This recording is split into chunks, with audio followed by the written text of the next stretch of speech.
De saint François de Sales, traité de l'amour de Dieu, livre 11, chapitre 2, que l'amour sacré rend les vertus excellemment plus agréables à Dieu qu'elles ne le sont par leur propre nature.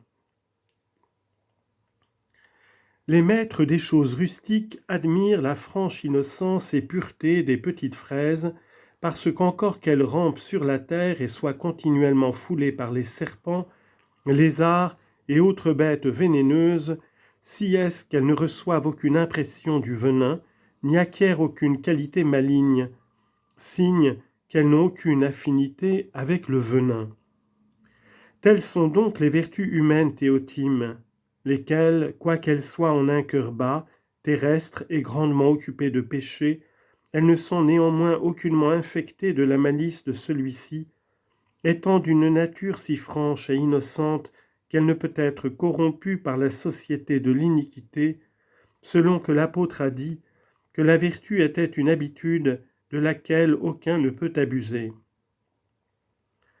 Que si les vertus étant ainsi bonnes en elles-mêmes ne sont pas récompensées d'un loyer éternel lorsqu'elles sont pratiquées par les infidèles ou par ceux qui sont en péché, il ne s'en faut nullement étonner.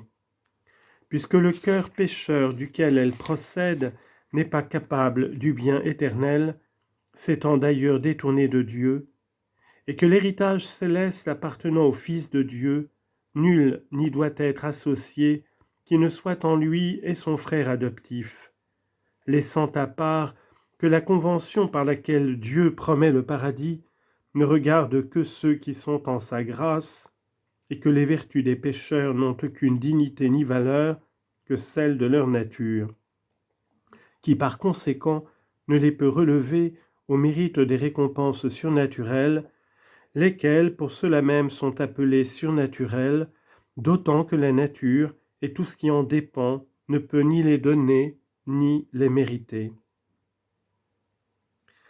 Mais les vertus qui se trouvent parmi les amis de Dieu, quoiqu'elles ne soient que morales et naturelles selon leurs propres conditions, sont néanmoins anoblies et relevées à la dignité d'œuvres saintes à cause de l'excellence du cœur qui les produit. C'est une des propriétés de l'amitié qu'elle rend agréable l'ami et tout ce qui est en lui de bon et d'honnête. L'amitié répand sa grâce et faveur sur toutes les actions de celui que l'on aime, pour peu qu'elles en soient susceptibles. Les aigreurs des amis sont des douceurs, les douceurs des ennemis sont des aigreurs.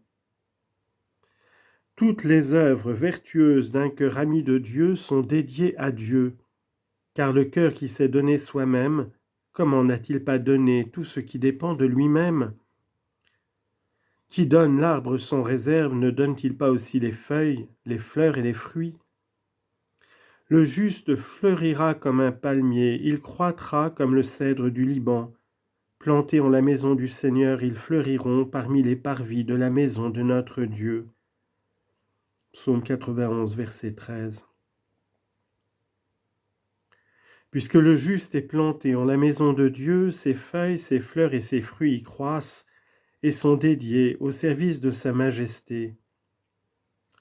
Il est comme l'arbre planté près le courant des eaux qui porte son fruit en son temps, ses feuilles même ne tombent point, tout ce qu'il fait prospérera. Psaume 1, verset 3. Non seulement les fruits de la charité et les fleurs des œuvres qu'elle ordonne, mais les feuilles mêmes des vertus morales et naturelles tirent une spéciale prospérité de l'amour du cœur qui les produit. Si vous hantez un rosier et que dedans la fente de la tige vous mettiez un grain de muse, les roses qui en proviendront seront toutes musquées. Un grain de musc, les roses qui en proviendront seront toutes musquées. Fendez donc votre cœur par la sainte pénitence et mettez l'amour de Dieu dans la fente, puis hantez sur celui-ci telle vertu que vous voudrez, et les œuvres qui en proviendront seront parfumées de sainteté, sans qu'il soit besoin d'autres soins pour cela.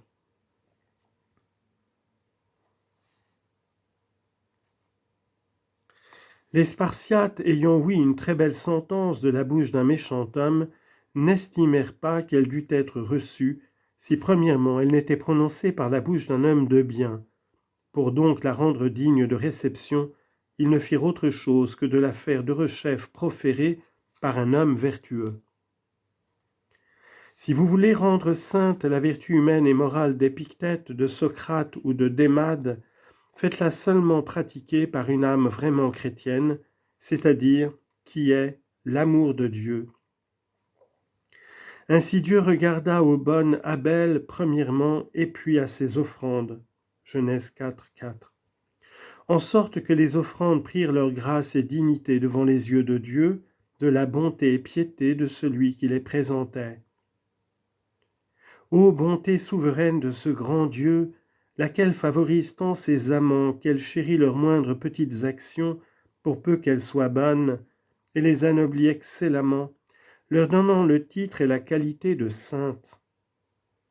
Et c'est en contemplation de son Fils bien-aimé, duquel il veut honorer les enfants adoptifs, sanctifiant ce qui est bon en eux, les os, les cheveux, les vêtements, les sépulcres et jusqu'à l'ombre de leur corps, la foi, l'espérance, l'amour, la religion, oui même la sobriété, la courtoisie, l'affabilité de leur cœur. Donc, mes chers frères, dit l'apôtre, soyez stables et immobiles, abondants en toute œuvre du Seigneur, sachant que notre travail ne sera point inutile en notre Seigneur. 1 Corinthiens 15, 58. Et notez, Théotime, que toute œuvre vertueuse doit être estimée œuvre du Seigneur, voire même quand elle serait pratiquée par un infidèle, car sa divine majesté dit à Ézéchiel que Nabuchodonosor et son armée avaient travaillé pour lui. Ézéchiel 29, 20. Parce qu'ils avaient fait une guerre légitime et juste contre les Tyriens, montrant assez par là que la justice des injustes est sienne, tant à lui et lui appartient, bien que les injustes qui font la justice ne soient pas siens, ne tendent pas à lui et ne lui appartiennent pas. Car comme ce grand prophète et prince Job, quoiqu'il fût issu de race païenne et habitant de la terre de Hous, ne laissa pas d'appartenir à Dieu, ainsi les vertus morales, quoique provenues d'un cœur pécheur, ne laissent pas d'appartenir à Dieu. Mais quand ces mêmes vertus se trouvent en un cœur vraiment chrétien, c'est-à-dire doué du saint amour, alors non seulement elles appartiennent à Dieu, mais elles ne sont point inutiles en notre Seigneur, mais elles sont rendues fructueuses et précieuses devant les yeux de sa bonté. Ajoutez à un homme la charité, dit saint Augustin, dans son sermon 50, tout profite, ôtez-en la charité, tout le reste ne profite plus. Et à ceux qui aiment Dieu, toute chose coopère en bien, dit l'apôtre. Romains 8, 28.